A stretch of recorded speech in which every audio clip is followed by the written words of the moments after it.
Warning. Entering the house of high strangeness may result in goosebumps, questioning reality, side effects of paranoia, and crushing amounts of cussing. Viewer discretion is advised.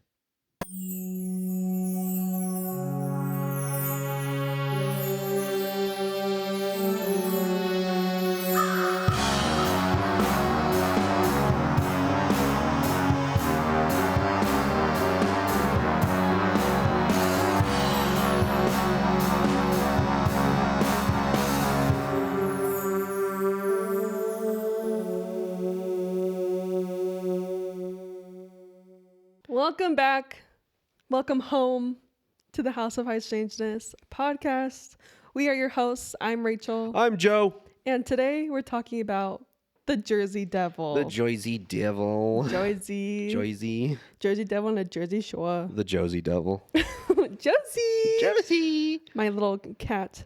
We will put a picture up right here. She is so cute. You want to see my little cat? You don't want to see Joe's kitty? You want to see my little kitty? Joe's little kitten? Mm-hmm. Okay. I don't First own off, an animal. thank you so much for the love and support on the podcast. We really appreciate it.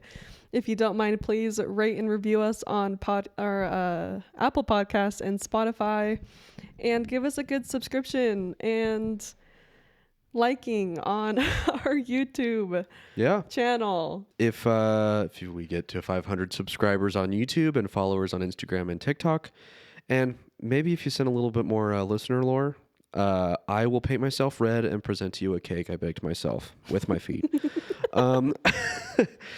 With all of our bullshit out of the way. And we will show Joe's feet on camera. No, we won't. You don't want to see my bad toe. He'll mug you. Bad toe is crazy. Yeah. Okay. But Jersey Devil, first off, like, what do you know about it? I don't know anything about it. Aside from a little excerpts you tell me when you're excited to do it, you know, but I don't know anything about it. This one's so fun. This one's so funny and good, but also so scary for the people who experienced it. But let's just get into it. Let's do it. So, to truly understand the legend of the Jersey Devil, we must first understand his birthplace. In South Jersey and in Philadelphia folklore, the Jersey Devil, also known as the Leeds Devil, is a legendary cryptid said to inhabit the forests of the Pine Barrens. The Pine Barrens is so scary because it is this large forest in New Jersey. New Jersey in and of itself is super small, but the Pine Barrens in and of itself is huge and it's super spooky. Just saying. Cool. Anyway, sightings of the monster have been terrifying residents of New Jersey for centuries. Yeah. New Jersey is one of the oldest states in the nation. It's also most densely populated with almost 9 million people. This story has been around for more than 250 years, but it all begins in 1735 in Estiville, New Jersey, thank you, which is about an hour away from the dense forests of the Pine Barrens. But it's like with the Chupacabra, it was only like 40 years old. The Loch Ness Monster dates back super far too, but this one's like a really, really old one. This one's almost 300 years old. Yeah. Just 10 years short of 300 years old. Yeah. That's freaking old, dude. Fucking old. The Pine Barrens forest covers 1,700 square miles, which is 1.1 million acres. Damn. In the little state of New Jersey, and yet there's 9 million people there. Like, it's so crowded, you know? Yeah. But our story starts in a small cabin where Deborah, she's also known as Mother Leeds, and I think his name's Japheth. Would you say it like that? Japheth? Japheth? Me. I always read it as Japheth, and I'd never thought to think, Rachel. How to pronounce Japheth?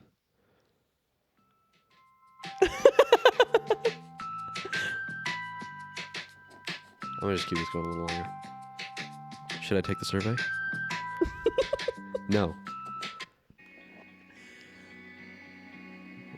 We are looking at how to pronounce this name, as well as how to say more interesting and related biblical names as well. So make sure to stay tuned and consider subscribing for more learning. I will. He is one of the 3 sons of Noah in the book of Genesis. How do you say it? It is usually pronounced as Japheth Japheth. Okay. So Deborah, also known as Mother Leeds, and Japheth Leeds lived with 12 children. Japheth worked a lot, and so he didn't have much interest in his children, so raising children was put on Mother Leeds' hands. So when Mother Leeds found out that she was pregnant with her 13th child, she was not happy. I wouldn't be either. Lucky number 13, am I right? Yeah. When it came time to deliver her 13th child, it was in the middle of a violent storm. As she was in labor, she cursed the baby, saying, "Let this child be the devil!" Legend goes that Mother Leeds gave birth to a healthy, blonde-haired, blue-eyed baby. But within minutes of pushing this child out, the baby began to change. The shift began in the eyes. Big red eyes and a protruding horse-like head began growing. The body elongated, forming a serpentine shape. Hooves replaced the feet. Bat-like wings protruded from its shoulder blades, and then finally it arose from the bed bigger than a full-grown man. And then a blood-curdling shriek shook everyone as the creature grew a forked tail. Oh, that's cool. I like that picture, like the 3-pronged fork tail. That's rad. Yeah, that's like the mostly known picture. That photo looks like a fossil. It does, huh? Beating and killing everyone in the room as it lost its temper. Rachel? I don't beat people up, okay? You beat me up. You beated me up. Sometimes you still do. No, I don't. Okay, sometimes maybe when I'm a bit drunk. I'm like, stop it. I like slap his arm and he's like, oh, dead arm. Oh! Oh! I'm just big and strong and mighty. Don't fuck with me. This is what happens when she breaks my arm. Listen. Oh my gosh. With its ear-piercing scream, it shot right up the chimney and out into the storming pine barrens. Dun dun dun. In some versions of the tale, Mother Leeds was supposedly a witch, and Japheth was the devil himself. And some versions also state that local clergymen subsequently attempted to exorcise the creature from the pine barrens. It was later clarified that Japheth Leeds had a will he wrote for his 12 children in 1736, which is compatible with the legend, but really that's the only proof that anything from the story is true. So, great little folktale, but that's pretty much the only thing that made that true. That's pretty good documentation for 1736. Yeah, true. Apparently, several sleeping children was the Jersey Devil's first meal, but other versions of the legend said that his first meal was his family. The creature adapted and lives in the Pine Barrens to this day. And like most cryptids, it was blamed for everything going wrong in the towns closest to the forest. Droughts or crops not growing right? The Jersey Devil. Cows not producing milk? The Jersey Devil. The absence of fish? The Jersey Devil did it. It's all his fault. Okay. This went too far to when there was an unexplained killing happening to livestock in 1804. A posse was formed to capture the creature, but nothing was found and the attacks on the livestock continued. Do you see the pictures? I do. I'm just trying to save it for when this paragraph is over. Sorry. I'm scared to look at them. Now, dates and when things happened are super hard to pinpoint. So, to what truly happened in chronological order, please take the dates as a grain of salt. But apparently, during the 1810s to early 1820s, there was an instance where an American naval hero, Commodore Stephen Decatur, was out readying his cannons for test firing when he saw a bizarre winged creature flapping its wings across the range. That's so metal. I know, right? I love that pen drawing. That's so cool. Yeah, that pen drawing is awesome. But that other picture is definitely just there for shits and giggles. That looks like that one Google Earth conspiracy thing where it's like a hare or a rabbit that's like 50 feet up in the air just flying across the thing. That's what it does. It does seem like that. If you want to see these pictures, look at our YouTube channel and see the visuals, or you can look at it on our Instagram. I'll be posting all those pictures there. But everyone who was there for the cannon event that day backed away, and Stephen fired the cannon directly through the Jersey Devil's wing, but it just continued to fly away, not being seen again. Oh, I farted during that. Bless you. Got you. Yeah. But it just continued to fly away, not being seen again on that field. But there was a bunch of witnesses at the scene who all said this actually happened. Then in either 1816 or 1820, both dates appear in different versions, so take what you want. Joseph Bonaparte, the brother of Napoleon, reported seeing a creature while hunting in the Pine Barrens. He stated that while on his estate in Bordentown, New Jersey, hunting alone, he heard a hissing noise. And then he saw a strange creature with hooves, wings, and a long neck. It fled before he could even react. Again, it's hard to exactly pinpoint what happened next in the story because there are so many versions, but in one version of the story, recorded in the James McCloy and Ray Miller Jr.'s 1976 book, The Jersey Devil, says that the creature haunted the Pine Barrens after its birth, until an exorcism banished it for 100 years. Others say that the Jersey Devil was blamed for shrieking and howling, and civilians would hear from the Pine Barrens. We are talking like ear-piercing woman screaming that would go on for so long. Oh, that's fucking freaky. So eerie. I mean, it could be debunked by like animals and whatnot, like mountain lions and True. bobcats and stuff, but True. still scary. But there were sightings of the Leeds Devil, but very few throughout the 18th and 19th century. It wasn't until 1909 when the Leeds Devil started being reported in the newspapers and picking up popularity in sightings. In 1909, one of the biggest events in Jersey Devil history took place, known as the Phenomenal Week on the Jersey Devil Panic, or the Jersey Devil Panic. Yeah. Through January 16th to the 23rd, 1909, hundreds of people saw the creature. People reported seeing a bipedal, kangaroo-like creature with a horse-like head with horns, bat-like wings, and a forked tail and hooved feet. So we are still sticking to the original look. Interesting. Okay. Yeah. A lot of the time, it wasn't just one person spotting it, but like a whole trolley car full of people witnessing the beast. There were government officials, town officials, seemingly honest, truthful people reporting their sightings of the monster, finding strange sets of footprints that didn't match any other animal. There were sightings all across New Jersey, Pennsylvania, and New York. This week of terror sent people into panic, and they shut schools down and businesses closed. Parents were keeping their children inside, and nobody was allowed to go after dark. The descriptions of the Jersey Devil stayed true to their original legend. They called it a jabberwocky, a kangaroo horse, cowbird, and prehistoric lizard. That's always good. Yeah. The Philadelphia Zoo posted a $10,000 reward for the capture of the Jersey Devil. Damn, that's a lot. Especially for the time, too. Since the money was posted, Norman Jeffries, a publicity man for Charles A.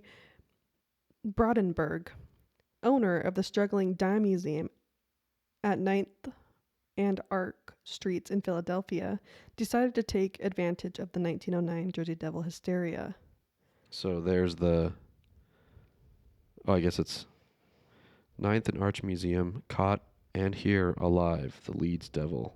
Yeah, so they catch it. Swims, supposedly. flies, gallops. A living dragon. Ooh. 10 cents admits to all. I love that. Yeah.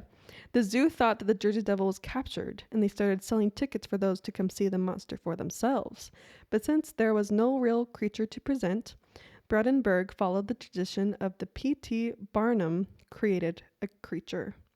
They used a live karoo as a stand-in, and I'm sorry, this is a very cruel stunt.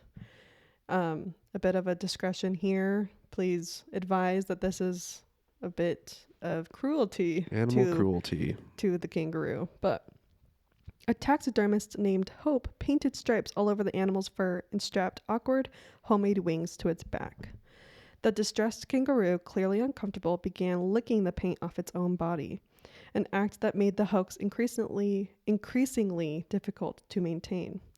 Jeffries then hired a Ringling Brothers clown, George Hartswell, and several others to act as dramatic monster hunters who staged a noisy, chaotic capture involving gunfire and shouting. The terrified creature was then paraded before the crowds at the museum. Whenever the audience got too close and the fading paint or fake wings became too obvious, the museum staff would quickly raise the curtain after just dropping it seconds before. I hate this. I hate that so much. Homies will do anything for the bag. I It's know. unfortunate. Don't get your bag in this situation, you know? No, dude, stay poor and righteous. I do. Oh my gosh. Though the deception didn't last long and the hoax was eventually exposed, the damage had already been done, both to the truth and to the poor animal, while the museums profited from the spectacle. Between the 1920s and 1950s, interest in the Jersey Devil began to fade. It became more of a tourist tale and local legend than a feared entity. People used the story of the Jersey Devil for advertising. You'd see it on postcards, and people even created hoaxes to bring in more money. Between the 1980s and 2000s, the Jersey Devil appeared on TV shows The X-Files in 1933. 1993. 1993, guys. Anyway. Oh, yeah. But it also appeared in books and video games. Also, I watched The X-Files literally last night, and I watched this episode specifically. They kind of mentioned the monster, but really it's about this, like, just like a rogue women in the woods, pretty much. That's always good. Yeah. Still occasionally reported by campers and drivers in rural areas of New Jersey. In 1995, the New Jersey Devils NHL team officially adopted the creature as its mascot, and that brought new attention to the legend and tied it in with the New Jersey's pride. That's a really cool mascot name. I know. Or a mascot in general. Like that's having a cryptid as your mascot is genius. It's so good. On the History Channel, they interview a woman named Lori Winkleman, who had her own encounter. Lori and her children were outside enjoying a recent snowfall and were just starting to head inside for dinner. But Lori was about to go inside when she realized that they left the Christmas lights on, and she said that they keep those lights up on their fence all year long because it's creepy out there and they look nice. So she asked her 11-year-old son, Glenn, to accompany her outside to turn off the lights for the night. Lori was just standing at a utility pole that had a big electric outlet. And she bent over and was trying to pull the plug out, but simultaneously, she looked at her son, who was standing right in front of her, and his face looked terrified. He was also pointing up. Lori looked in the direction where Glenn was pointing, and it didn't take her more than a second to find that he was what he was terrified of. Lori saw a giant black creature perched high in a tree above their heads. Ooh. The thing swoops down towards them, and Lori says she had to grab her son, who was completely frozen, and they went sprinting back inside. Trying to get inside, they both felt a gust of wind, and then they heard click-clack, weird, metallic-y, bony noises on the roof of their home. That's creepy. They got inside and were, of course, freaked out, but they went to bed. Yeah. The next morning, the family found footprints on their roof. Oh, okay. Mm-hmm. They took pictures and reported it to the local office of the New Jersey Division of Parks and Recreation. Regional wildlife experts couldn't identify what left the tracks on their roof. The family also called the police, and they did a perimeter search, and they'd estimate the size of the thing to be about 200 to 400 pounds, about the size of a large bear. Damn, wouldn't that just cave in the fucking roof? I know, right? I'm just like, I have to go through this skeptical debunking thing, and it's like the footprints don't have any drag marks behind them. Yeah. But I guess like if you look at like horse prints, you know, you don't really see a lot of drag marks because they're just so tall they really pick up their feet, you know. So yeah. I don't know. The police also stated that they did not really take this seriously because when they were shown the scene of the incident, the tree branches were so thin and weak that there couldn't have been a large creature up in the trees to begin with.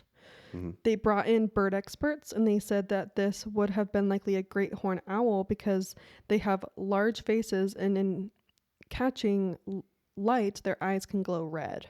Oh, okay. Their wingspan is 5 feet. So yeah. Lori and her son Glenn did take a lie detector test, but they passed it as well.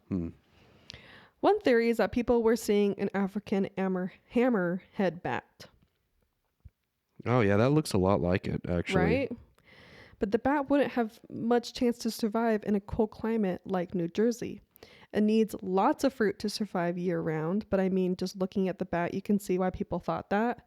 It has a sort of protruding head like a horse, and these things are very big, very massive.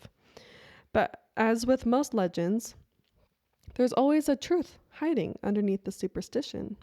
Before the Jersey Devil became a creature of the woods, it was something or someone much closer to home. Ooh. So, we are going to be jumping back to the beginning, and we are going to dive into the history of behind the Leeds family, the family who supposedly birthed the Jersey Devil. Good. You know how the Leeds family apparently birthed Jersey Devil? Well, there were a bit of political and religious conflicts in early New Jersey involving the Leeds family that I believe takes the story to a more realistic and historical place. So before the cryptid was named the Jersey Devil around 1909, the creature was called the Leeds Devil, or the Devil of Leeds, named either after the Leeds family or Leeds Point, a place in southern New Jersey. Now, the supposed father of the Jersey Devil, Japheth Leeds, had a brother named Titan, and his father was Daniel Leeds. So, Daniel Leeds is the father, and then he has two sons, Japheth, and Titan. Daniel Leeds was a Quaker and a known figure in pre-revolution colonialism in southern New Jersey. Now, Quaker sounds familiar, right? Yeah. Have you guys ever heard of Quaker Oats? You know that brand? You know that brand? Growing up in a vegan household for a couple years, I know that brand very well. Dude, we grew up eating oatmeal every single morning, and there were times where I just never ate breakfast because I was so sick and tired of Quaker Oats. Can I tell you something? I think one time in a dream I made love to the Quaker man. He was really stinky, but what an honest man. yeah. Well, the iconic branding isn't anyone specific, but the guy on Quaker Oats isn't a real person, but a symbol of honesty and integrity, chosen for the brand's wholesome image, though he's affectionately named Larry. Internally and sometimes mistakenly thought to be William Penn. The iconic image of a man in Quaker attire was first trademarked in 1877, representing the purity and the strength associated with the Quaker faith, not a specific individual. But a Quaker, also known as a member of the Religious Society of Friends, is a follower of a Christian movement founded in the 17th century that emphasizes a direct personal relationship with God through the inner light within each person. They mainly believe that every person has an inner light or a direct connection to God without needing priests or rituals. They value living simply, avoiding extravagance. They are famous for their commitment to nonviolence. Quakers were early advocates for equality between men and women, and many were active in abolition of slavery and social justice causes, which Yeah, that is extremely progressive for the 17th century. Yeah, I'd be a Yeah. Quaker. Like that sounds like a lot like what I practice. Yeah, I guess we're kind of part Quaker. You know, it's ingrained in us through the oats. Many Quaker meetings involve sitting in silence until someone feels moved by the Spirit to speak. I love that. Me too. We kind of do that sometimes. Yeah, we do. Side note, the name Quaker became a nickname during a court case in 1650, and before that, they were just known as Friends. George Fox, the movement's founder, told a judge that people should tremble at the word of God. Bruh. And the judge mocked him and called him a Quaker. And the nickname stuck. Damn it. And that's why we can't have good things. That's why we can't have good things as human beings. That's why we can't have nice things. Daniel Leeds' story is recorded as to have started him off as a young man sailing to America on a boat called the Shield, which landed in Burlington, West Jersey in December of 1678. That's pretty metal. Yeah. The Shield. The Shield. I love it. Me too. He became one of the first deputy surveyors and then the second surveyor general. He held those positions from 1681 to 1713. He was also a member of the West Jersey Assembly in 1682. He was also a judge in Burlington County from 1692 to 1694. So he is a very well-respected guy. He is a very nice gentleman, Daniel Leeds. Good friend. But his reputation started to deteriorate when he started publishing almanacs in 1687, which are like calendars with predictions from the planets, the stars, all that good stuff. He included news of religious and community groups, astrology, and mystical ideas, which the Quakers saw as blasphemy. Come on, guys, you gotta mix and match a little bit. I know if you're talking to the inner light, you might as well be talking to the stars. You know what I mean? I mean, I guess at the time, like woo-woo stuff was considered as complete devil worship and satanic panic. I guess for that time period, and I guess the only thing that they could get in touch with for spirituality is within themselves, and if it's outward, they don't even know that the earth is round yet, really. I guess I don't know the time period of that, allegedly. Yeah, I mean, it's just interesting because they talk so much about the inner light, but everything inwardly is outwardly, right? Yes. So I don't know, it's kind of funny, but As within, so without. Exactly. David leads. Nope, his name's Daniel. Girlfriend. Have you been saying David this whole time? Oh, it's just that one. No, it's just that one. His name's Daniel, and I accidentally wrote David. But Daniel Leeds made an effort to make a public apology for some of the elements in his writings, such as using the term March, which was referring to a Roman god of war. The Quakers saw it as too pagan for their liking, but the Quaker community still decided to censor the almanacs, to censor the almanacs by destroying them because the writing was labeled as too evil. Okay. Evil! Like the fruits of the devil. Evil. But Daniel Leeds fought back by writing anti-Quaker pamphlets and then eventually became an Anglican. Yeah. So I kind of love him. He's like, fuck that shit. I'm going to start writing more pamphlets and then I'm going to become an Anglican, which is similar to the Christian faith and is rooted in the Church of England, supporting the British monarchy. That's a big no-no. Yeah. The Quaker community said that Daniel Leeds was a traitor, not only for his ill intent, but for also supporting the British crown, who were the root of the Anglican Church. The Quakers and Daniel Leeds continued this drama for years. And the Quakers called him the devil or said he was working with the devil. Hence the name, the Leeds Devil. You seeing it? Okay. David. His name's Daniel, Rachel. Oh my God. David, Daniel, Diddy. It doesn't matter. No. It does matter if it's Diddy, actually. Yeah, it really does. Diddy Leeds. The Diddy Devil. Sorry. And Daniel then acquired land in the, get this, Great Egg Harbor. That's where I want to die. That's where I want to be buried. The Great Egg Harbor area. I want to die in the Great Egg Harbor. Oh my gosh. It was on the Atlantic coast, which gave David Leeds, It gave Daniel Leeds his family space from the Quaker community, which was where they settled and is now known as Leeds Point, the area that is associated with the Jersey Devil legend. In 1716, 29 years after Daniel wrote his first almanac, he handed over his work to his son Titan. Titan wanted to make the almanac more of his own, so in 1728 he redesigned the cover page to show the Leeds family crest, which features wyverns, a dragon-like creature with bat-like wings and clawed feet. Wow. Are we seeing like how things can just get like telephoned? Yeah. Too far, Yeah. This resembled the modern image of the Jersey Devil.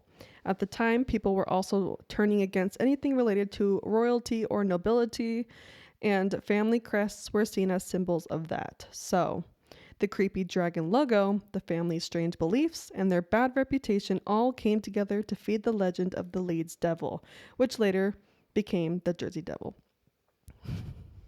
Now, here comes Benjamin Franklin, okay? Whoa! Here he comes. Now here comes Benjamin Franklin walking down the runway. Balenciaga! He's a big fat bully, okay? Fuck that guy. In 1733, Benjamin Franklin, who also published an almanac, jokingly predicted Titan's death to boost his own sales. Yeah. This is shit like me and you would do. So petty. So petty. 26-year-old Benjamin Franklin and future founding father owned and operated the printing that produced Titan Leeds almanacs. Almanacs, I like that. But Ben Franklin chose to predict his rival's date of death as a little prank. In December of 1731, an edition of the Pennsylvania Gazette crafted the following advertisement. Just published for 1733, Poor Richard, an almanac containing the lunations, eclipses, planets, motions, and aspects weather, and the prediction of the death of his friend, Mr. Titan Leeds. So that was the prediction, huh? No, it's just the advertisement. But October 17th, 1733, at exactly 3:29 p.m., Titan Leeds was predicted to die.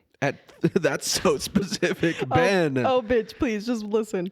Benjamin Franklin wrote in his almanacs called Poor Richard that this would also be, quote, at the very instant of the junction of the sun and Mercury. But of course, Titan did not die on October 17th, and he was not happy with Ben Franklin's little prank. Still very much alive, Titan Leeds responded to Franklin in his own almanac in 1734, where he pretty much calls Benjamin Franklin a false predictor, a conceited scribbler, and a fool, and a liar. Liar with a Y. Ooh. Liar. Ben Franklin took this name calling so personally that he wrote in his next Poor Richard's almanac, saying, having received much abuse from the ghost of Titan Leeds, who pretends to still be living, and to write almanacs in spite of me and my predictions, I cannot help but saying that though I take it patiently, I take it unkindly. Oh my God. And this war of words continued for years. The very first fight in the comments section. I know. Like they're both just rage baiting each other. It's so funny. But they're cute little pen pals. I know. They secretly have crushes on each other. Ooh. But during this drama, Benjamin Franklin had a bit of an advantage because since he worked at the printing house, he could read all of Titan Leeds' work before it was even published. So Franklin would read and then respond before Titan's work was even published. That further escalated things and captivated the colony's papers and readers. This really boosted Benjamin Franklin's sales and popularity. So, is Titan Leeds the reason why he was a founding father? Could be, possibly. I mean, yeah. Maybe. Got to get somewhere somehow. Right?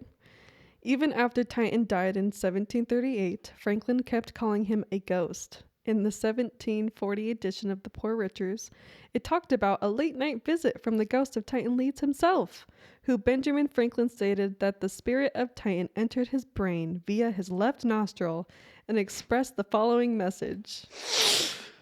He does cocaine. I did exactly die at that moment, Leeds. Ghost confessed. Okay. Leeds ghost confessed. Precisely at the hour you mentioned, with a variation of 5 minutes and 53 seconds. Wow. It's so funny. Hey, yo, bro, I actually did fucking die with, 5 minutes, 53-ish seconds afterwards, 6, 7. No. Yeah, I just have to confess that real quick, bro. I doubt me up. I'm going to hit you up later. It's so petty. It's funny. I love it. Also, if you didn't notice, the date as to when Titan Leeds died which is mid-1730s, and the time of the Jersey Devil was born, 1730s, it coincides. Oh my God, reincarnation. Yeah, right? So, yeah, so when Titan dies, the Jersey Devil is born, right? That's hot. It's crazy. It was just... Yeah, that's what I'm saying. And that, my friends, is a twisted story of the Jersey Devil. Part folklore, part family feud, and part good old-fashioned colonial drama. What started as a curse in a stormy cabin may have really begun with the Leeds families clashing against the Quakers and a few too many insults from Benjamin Franklin. Over time, rumors turned to legend, and Leeds' name became the devil's own. Maybe the creature in the pines was never real at all. Maybe it was just the echo of a family's bad reputation, given wings to gossip and fear. Ooh. Clock that shit. Clock it. Still, the Pine Barrens keep their secrets. People still hear screams, still see shadows, still swear something flies between those trees. Maybe it's a myth. Maybe it's a history refusing to stay buried. Either way, the Jersey Devil has earned his place in the folklore Hall of Fame, born of superstition, scandal, and a bit of Franklin's mischief. And that was the legend of the Jersey Devil. Stay curious. And if you ever find yourself in South Jersey after dark, maybe keep your eyes on the sky. I'll be yelling, Titan! Titan! Yo, remember Benny? He's fucking dead and you're still alive, bruh. That's fucking cool, dude. That's pretty cool, dude. Fly amongst those trees, dude. All right, anyways. Thanks, Yeah. Rachel. That's fun. I love the feud. I love the phenomena, and more importantly, I don't love our founding fathers. This one was so fun. I was like, oh my gosh, Ben Franklin, put your dick away. Pop that pussy out. Cause some drama. Pissing contest. Who can piss far? Yeah. Further far. You may be able to throw tea into the Boston Harbor, but the Egg Harbor is also there, and none of your tea is there. I hold the tea. Just your piss. Just your piss. Your fucking Earl Grey piss in the Egg Harbor. God. I don't remember the full name of it. Well, that was sweet. Yeah. Thank you guys for tuning in. That is our finale Eve episode. Mm-hmm. Right? Mm-hmm. Yeah. So it's coming to an end of the season. It's going by kind of quickly. Yeah. Anything else you want to say? Nope. You getting more pen pal fights. Yeah. Well, before I give you your keys, your tablet, and Your key and your kite. before I give you your key and your kite, before you get electrocuted, make sure that you travel home safely, whether it be walking, flying, or teleporting. We will see you guys in the next one for our finale.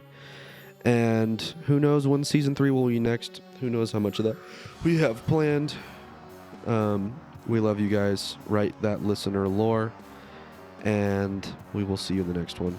Bye-bye. Peace.